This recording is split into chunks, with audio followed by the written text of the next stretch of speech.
Hey guys. Welcome to Couple. Please like and subscribe if you like the video. White House Staff Secretary Rob Porter resigned Wednesday following reports published in the Daily Mail that he abused two ex-wives. One ex-wife, Colby Holderness, alleged Porter had choked, punched, and emotionally abused her during their 5-year marriage. Holderness told her story to the Daily Mail, providing photos that featured her with a black eye. Another ex-wife, Jennifer Willoughby, told the same publication that Porter verbally abused her on their 2009 honeymoon and once dragged her out of the shower. Porter called the allegations outrageous and simply false. "I took the photos given to the media nearly 15 years ago and the reality behind them is nowhere close to what is being described," Porter said in a statement. "I have been transparent and truthful about these vile claims, but I will not further engage publicly with a coordinated smear campaign." Porter said his commitment to public service speaks for itself. According to the White House, Porter's resignation won't be immediate, and he will await a successor. The resignation was a personal decision that Rob made, White House Press Secretary Sarah Sanders said, adding that he was not pressured to do so.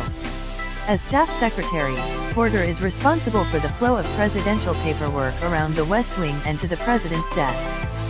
The job is an important gatekeeper to the Oval Office, ensuring that executive orders, decision memos, bills, nominations, and other actions are thoroughly vetted before reaching the president. But Porter has had a higher profile than previous staff secretaries, often accompanying Trump on official travel.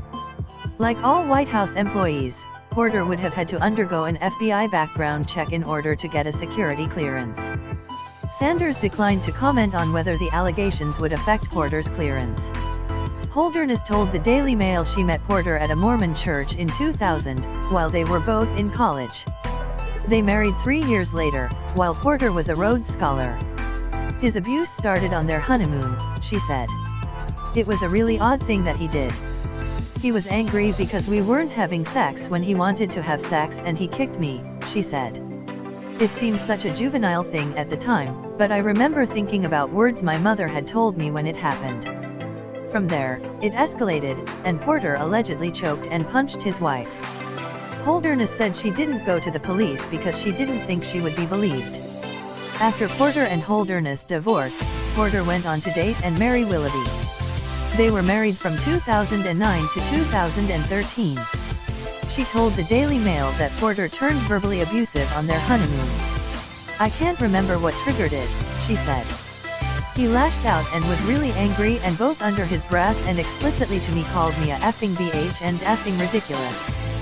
He accused me of not caring about him or his needs."